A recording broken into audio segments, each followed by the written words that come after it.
अब ये कपड़ों की बात कर रहे हैं कि फलाने अभिनेता ने किस रंग के कपड़े पहने हैं। लानत है।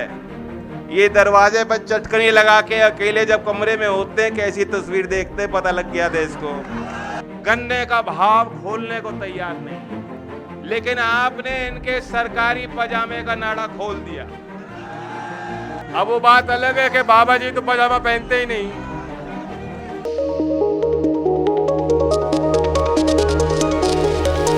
देश में पठान फिल्म के गाने बेशरम रंग को लेकर सियासत जोरों पर है और इसको लेकर सियासी बयानबाजी भी चल रही है। जहां एक तरफ इस गाने का कई जगह पर जमकर विरोध हो रहा है, तो वहीं अब इसको लेकर राष्ट्रीय लोकदल प्रमुख और सांसद जयंत चौधरी का बयान भी सामने आया है। उन्होंने पीएम मोदी को लेकर एक विवादित बयान दे डाला है।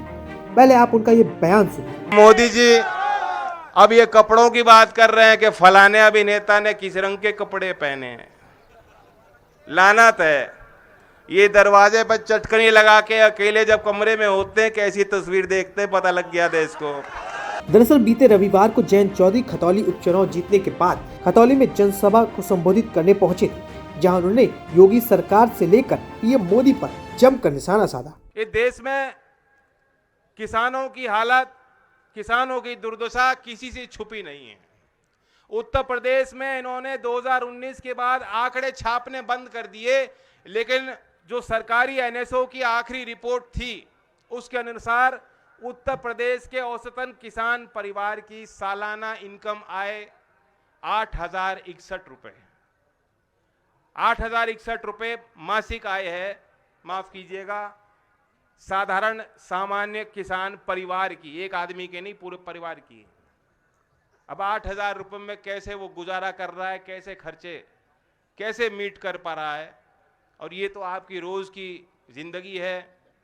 5,000, 6,000, 7,000 रुपए के लिए ये सरकार के दलाल आपके दरवाजे पे वसूलने को तो आ जाते हैं, लेकिन जो आपका ड्यू है, जो आपका भुगतान समय पर होना चाहिए, अभी तक भी सरकार गन्ने का भाव खोलने को तैयार नहीं है। लेकिन आपने इनके सरकारी पजामे का नाड़ा खोल दिया।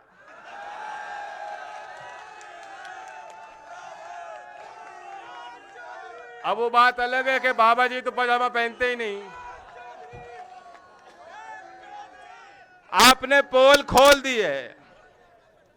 सब लोग समझ चुके हैं, दूर तक समझ चुके हैं, किसान समझ चुका है। 5 साल में 35 रुपए बढ़ाने वाली सरकार कतई भी गन्ने का अच्छा भाव किसानों को, आप 25 मान लो, अच्छा भाव बढ़ा के देना नहीं चाहती।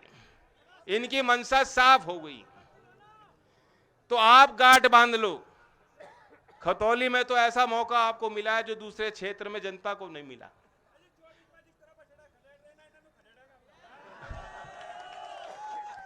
बछड़ों के झुंड हो गए। अब इतना आसान काम नहीं रहा।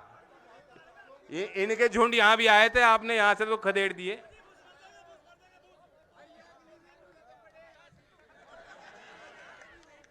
अब ये आप देखिए कि चाइना के साथ चाइना का घुसपैठ बढ़ रहा है।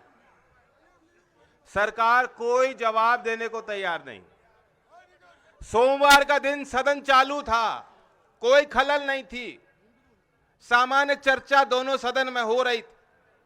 मैं भी राज्यसभा में बैठा था, हम लोगों को जानकारी नहीं थी, लेकिन मीडिया वालों ने जब बताया कि इससे इस तरह से हमले हो रहे हैं, मुकाबला हमारे सैनिक कर रहे हैं, सरकार की जिम्मेदारी बनती थी कि जब सदन का सत्र चालू था तो देश की उस पंचायत में, उस पवित्र जगह पे, उस सदन में उनको जवाब देना चाहिए था। पहले जानकारी सदन को मिलनी चाहिए। राजनाथ सिंह जी जवाब देते हैं कि सदन की छुट्टी थी, इसलिए जो घटना फ्राइडे की थी हम ट्यूसडे को बता रहे हैं, मंगलवार को बता रहे हैं। ये कोई बहाना नहीं। हम देश की सुरक्षा के साथ कोई समझौता नहीं कर सकते। हमारे बच्चे वहां तैनात हैं। मैं मांग इस मन से अपनी करता हूं, बार बार हम कह रहे हैं, फिर दोहराता हूं कि अगर हमें अपने देश के दुश्मनों से मुकाबला करना है, जो हमारे पड़ोसी राज्य से रिश्ते अच्छे नहीं हैं आज और बिगड़ेंगे आगे, और तो वो चुनौती है। अगर मुकाबला करना है तो देश के सैनिक को आप ताकत दीजिए।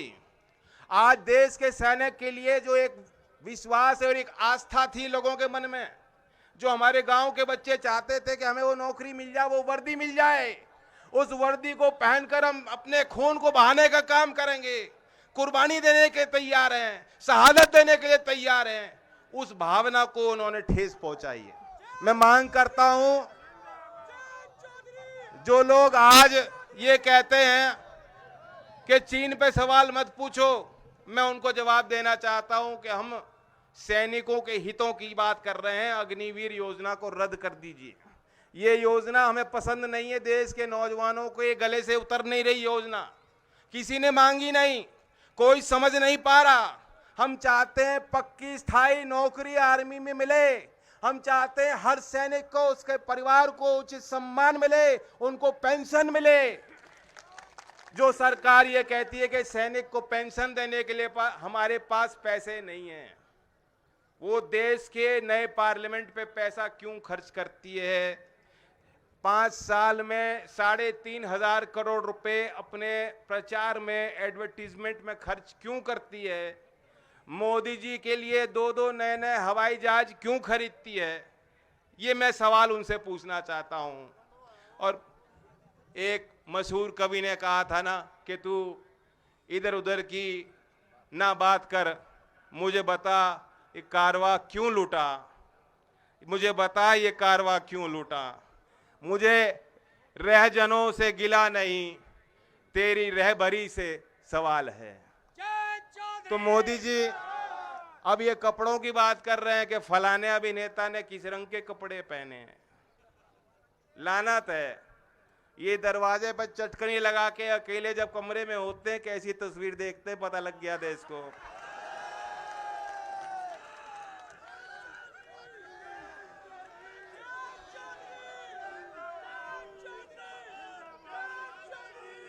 तो इधर उधर की बात ना करो, समय पे नौकरी दो नौजवानों को, समय पे किसानों को भाव दो। जो हमारे मजदूर भाई मजदूरी मांगते हैं, नरेगा योजना ठप पड़ी है, सरकार उसका बजट में कटौती करती है, उस योजना को बढ़ाया जाए। शहरी क्षेत्र में जो लोग मजदूरी मांगते हैं उनके लिए योजना बनाई जाए। हमारे गांव में पेंशन बंद हो गई, हमारे शिक्षण संस्थान से जुड़े बच्चे बता देंगे स्कॉलरशिप बंद पड़ी हैं।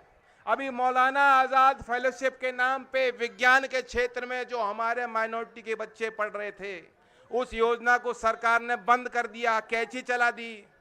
तमाम ऐसी बातें हैं, ऐसे मुद्दे हैं जिनको लेकर हम अब से लेकर 2024 तक जनता के बीच रहेंगे।